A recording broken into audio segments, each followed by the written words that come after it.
Hello friends, today we are discussing number system, that is class 9th chapter number 1. सबसे पहले हम बात करेंगे इसके अंदर रियल नंबर की. तो real number consist of two number, that is rational number and second is irrational number. ठीक है, तो रैशनल नंबर और इर्रेशनल नंबर कौन सा होता है ये हम पढ़ चुके हैं प्रीवियस क्लासेस में. Rational number are those number which can be express in the form of p by q, where p by irrational number are those number which cannot be expressed in a form of p by q, where q is not equal to 0.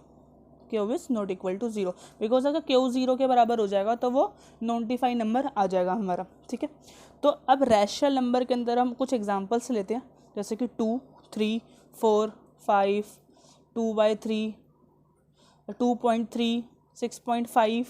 तो ये सारे हमारे कौन सा number है? These are called rational number. अब उसके बाद इर्रेशनल नंबर कौन से होते हैं, तो उससे पहले हमें सीखना पड़ेगा टर्मिनेटिंग नंबर कौन से होते हैं और नॉन टर्मिनेटिंग नंबर कौन से होते हैं. तो टर्मिनेटिंग की बात करते हैं. टर्मिनेटिंग नंबर, तो टर्मिनेटिंग नंबर वो नंबर होते हैं जिनको डिवाइड करने के बाद जो चीज़ है, मतलब जो नंबर आने वाला है वो ख़त्म हो जाए. फॉर एग्जांपल अगर मैं बात करूँ 10/2, तो इसका आंसर क्या आएगा 5, और रिमाइंडर क्या बचेगा इसमें? रिमाइंडर इक्वल टू भी 0. तो जिसका भी रिमाइंडर इक्वल टू 0 आ जाता है those are called terminating number. For example एक और नंबर ले लेते हैं 15/5, इसका आंसर क्या आएगा 3. यहाँ पे भी क्या आएगा हमारा answer? Not equal remainder is equal to भी 0. उसके बाद अगर हम बात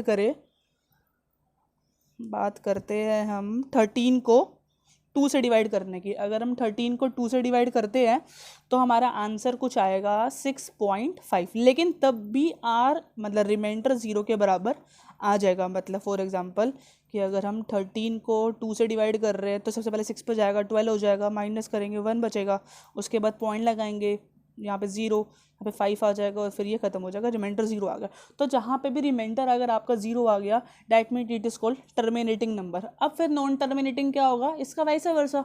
तो non terminating number are those number which can not be finish where means are not equal to 0, जिसका डिवाइड करने के बाद रिमाइंडर 0 ना बचे, मतलब रिमाइंडर खत्म ना हो, रिमाइंडर कुछ ना कुछ आता जाए. फॉर एग्जांपल अगर मैं 10 को 3 से डिवाइड करता हूँ, अगर मैं 10 को 3 से डिवाइड करता हूँ तो 10 अंदर 3 बाहर, सबसे पहले 9, सबसे पहले जाएगा 3 पे, 3 3 से 9, 1 बचेगा, फिर 1 बच गया. उसके बाद क्या कर सकते हैं? यहाँ पे पॉइंट लगा देंगे, फिर 0 बन गया, फिर यहाँ पे 3 लगा देंगे, फिर 9 बन गया, फिर 1 बन गया, फिर 3 लगा देंगे, फिर 1 बन गया. तो इसका आंसर क्या हो गया? 3.333, और ये हमेशा 3 क्या होता रहेगा? आता रहेगा. तो that is called non terminating number, जो कि ख़त्म नहीं होते. क्या ख़त्म का मतलब? रिमाइंडर 0 कभी नहीं आता. तो जिनका भी रिमाइंडर कभी 0 नहीं आएगा तो वो नंबर नॉन टर्मिनेटिंग नंबर कहलाएंगे. उसके बाद अगर हम बात करते हैं नॉन टर्मिनेटिंग अंदर भी 2 चीज़ें होती है, non terminating but recurring, non terminating non recurring. तो non terminating but recurring number है ये.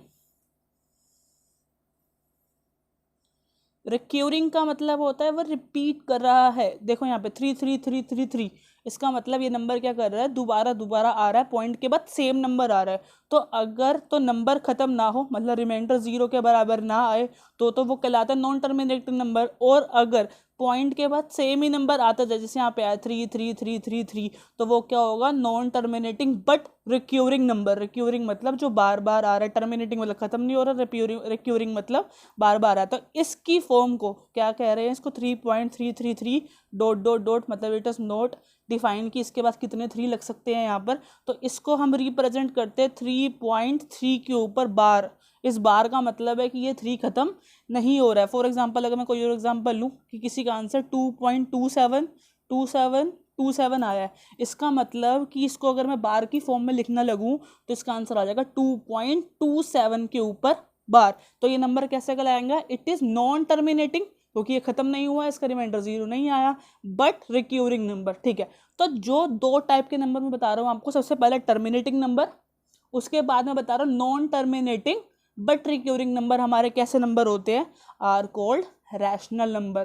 तो रैशनल नंबर कौन से होते हैं? टर्मिनेटिंग हो तब भी वो रैशनल नंबर है, नॉन टर्मिनेटिंग बट रिपीटिंग हो तब भी वो रैशनल नंबर है। लेकिन इररैशनल नंबर कौन सा है? इररैशनल नंबर, दिमाग में बत्ती जल गई होगी, कौन से नंबर होंगे? नॉन टर्मिनेटिंग मतलब खत्म भी ना हो, and but non recurring.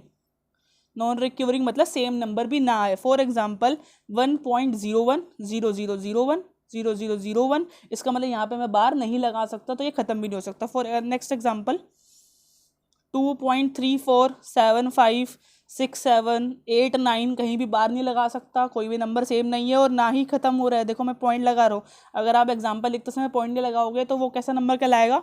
Terminating number कहलाएगा। ठीक है, अब सबसे पहले कुछ क्लासीफाई कर लेते हैं।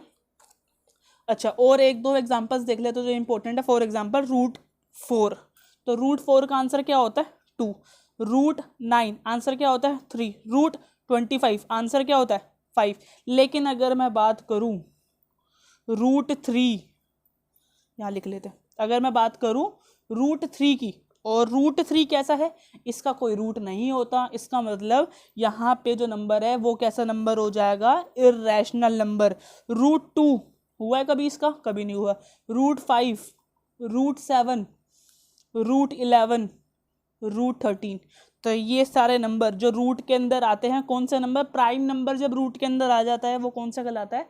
इररैशनल नंबर कहलाता है। इररैशनल नंबर मतलब non terminating, non recurring number. ठीक है, ठीक है। उसके बाद हम क्या करते हैं, सबसे पहले कुछ क्लासीफाई के लिए देता हूँ मैं 2-3 एग्जांपल्स आपको, 10 सेकंड दूंगा, सोच के मुझे बता देना। सबसे पहले मैंने क्वेश्चन लिखा 2.37, अगला मैंने क्वेश्चन लिखा 0.7986, अगला क्वेश्चन लिखा है मैंने पाए, अगला क्वेश्चन लिखा है मैंने 10/3, अगला मैंने क्वेश्चन लिखा है 7.03 और 3 के ऊपर बार, फिर अगला क्वेश्चन लिखा है √4, उसके बाद मैंने लिखा है √2, उसके बाद मैंने लिखा है √11। तो सबसे पहले देखो यहाँ पे 10 सेकेंड लो, 1 2 3 4 5 6 7 8 9 10। अगर आपने कर लिए तो यहाँ पे रीचेक करो मेरे साथ। तो यहाँ पर पॉइंट के बाद डॉट डॉट डॉट नहीं है, इसका मतलब ये कौन सा नंबर हो गया? Rational number. पॉइंट के बाद डॉट डॉट नहीं है, रैशनल नंबर।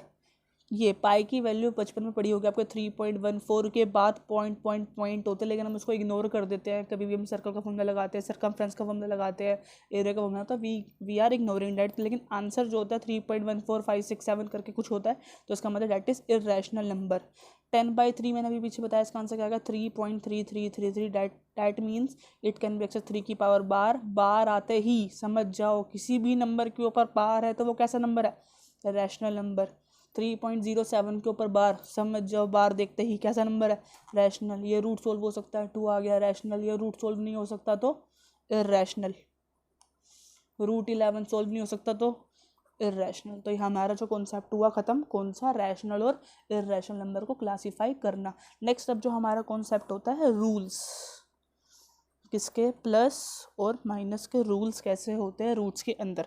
तो सबसे पहले रूट क्या कहता है? √2 + √3 नॉट पॉसिबल, बिकॉज रूट के अंदर कोई नंबर है और वो रूट क्या है? 2 है, और यहाँ पे √3 है। तो लेकिन अगर रूट के अंदर के नंबर क्या नहीं होंगे? सेम नहीं होंगे, तो वो नॉट पॉसिबल हो जाएगा। मतलब you can't add these number, आप इन दोनों नंबर को प्लस नहीं कर सकते, चाहे आगे आपके कुछ भी लिखा हो, हमें उससे फ़र्क नहीं पड़ता। सेकंड एग्जांपल ले लेते हैं, 3√5 + 3√5। अब देखो रूट के अंदर सेम नंबर है, तो रूट के अंदर सेम नंबर है, तो हम क्या करेंगे? पहले तो रूट ही सेम लिख देंगे, रूट सेम लिख दिया, उसके बाद उसके बाहर जो लिखा हुआ है उनको प्लस कर लेंगे। 3 + 3 6। ओके, नेक्स्ट हमने लिखा 2√7 + 3√7। अभी भी सेम नंबर है, सेम नंबर है रूट के अंदर। अगर रूट के अंदर सेम नंबर है तो दोनों क्या कर लेंगे? हम ऐड कर लेंगे, तो 3 + 2 5 हो जाएगा।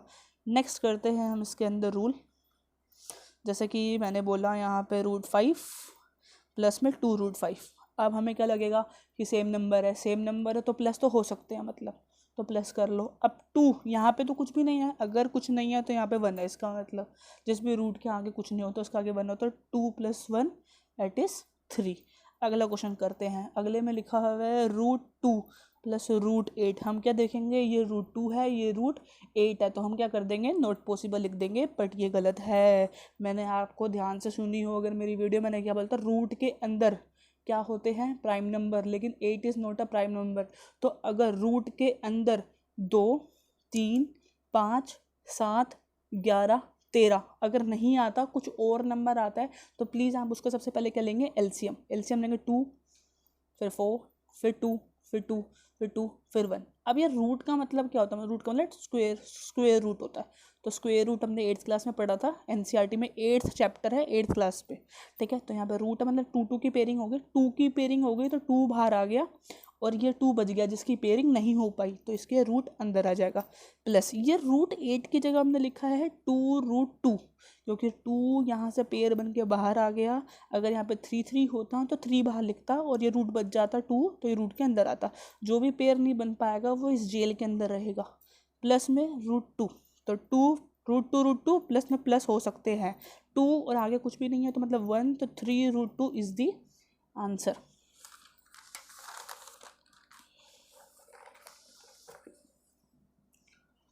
नेक्स्ट देखते हैं एक दो चीज़ें।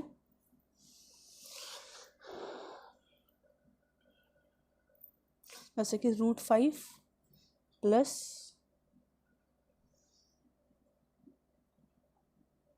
√125। तो इसके अंदर क्या करेंगे, सबसे पहले यहाँ पे भी एलसीएम लेंगे। 125, 5, 25, 5, 5, 5, 1।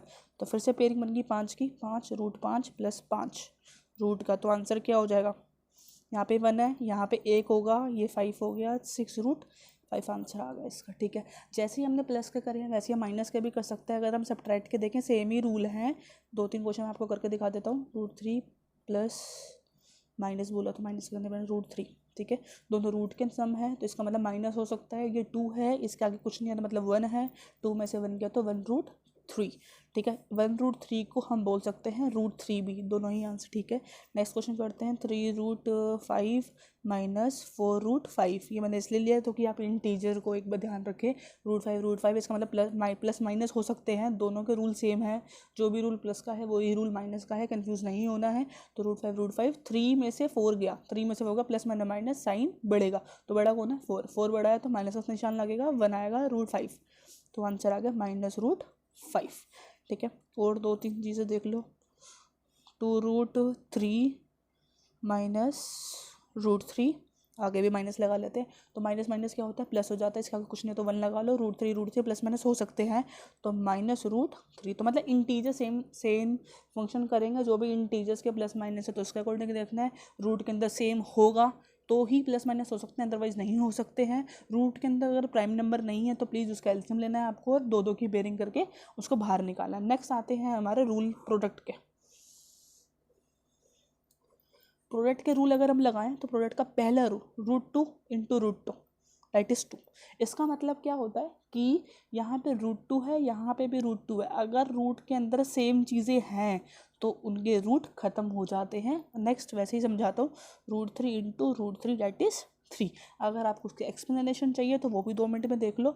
रूट बचपन में क्या पढ़ा था, रूट का मतलब होता है 1/2 मल्टीप्लाई, ऊपर क्या होता है 1/2 दैट इज़, नीचे basis are same, power will add 3, 1/2 + 1/2। इसका मतलब 3, यहाँ पे इसको सोल्व करेंगे क्या आ जाएगा 1, because 1/2 is half, 1/2 is half, half an and half अगर प्लस होता है तो 1 आता है। 3 की पावर 1 मतलब 3। इसका मतलब √3 × √3 3 ही होता है। वैसे √2 × √2 2 होता है, √5 × √5 5 होता है, √7 × √7 7 होता है, √11 × √11 11 होता है, ठीक है।